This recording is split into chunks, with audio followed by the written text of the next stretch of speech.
Does the brain matter when you're studying extinct animals? What I mean by that is the behavior. You know, we have to use the brain to study this animal and this and that.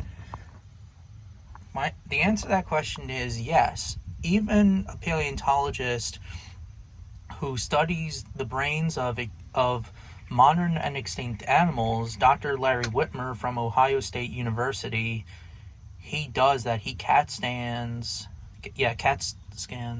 the animals on how smart this individual animal was. Like, did it had problems? Was it this? Was it that? Yeah. That's why it's very important.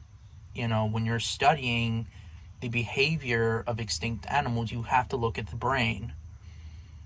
Like, for example, Tyrannosaurus Rex. We know that its brain was that of a crocodile. According to CAT scans on Larry Whitmer's, and Dr. Gary Naish even made a paper a while back on the behavior of Tyrannosaurus.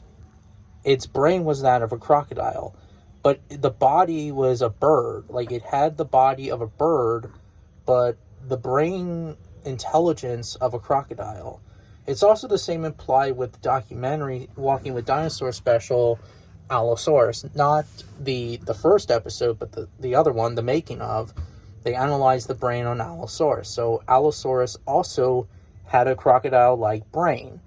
Even though that, yes, Allosaurus and Tyrannosaurs, they're not related, but they're both theropods,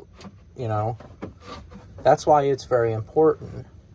Also, another thing, too, is that people argue about Smilodon, being a solitary or a social animal. Well, according to Dr. Larry Whitmer, who is a saber-toothed cat expert, keep that in mind, and even though that, he passed away, unfortunately, which I would love to interview him and have a talk with him, and he even disagrees that Smilodon was not a social animal. It was a solitary hunter. And I believe that in one of his books, his saber-toothed cat books, he did mention that its brain was that of a jaguar than that of a lion.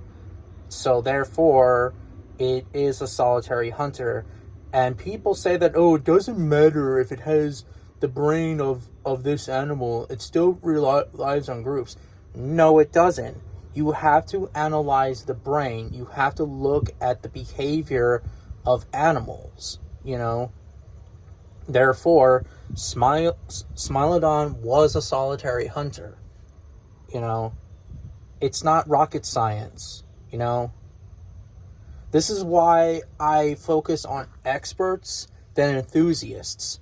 Enthusiasts are the problem. And I'm an enthusiast too, so and probably people are going to say that, well, you're a hypocrite and stuff. And that's true, but I go by what the experts say, either on documentaries on what they say or books or whatever.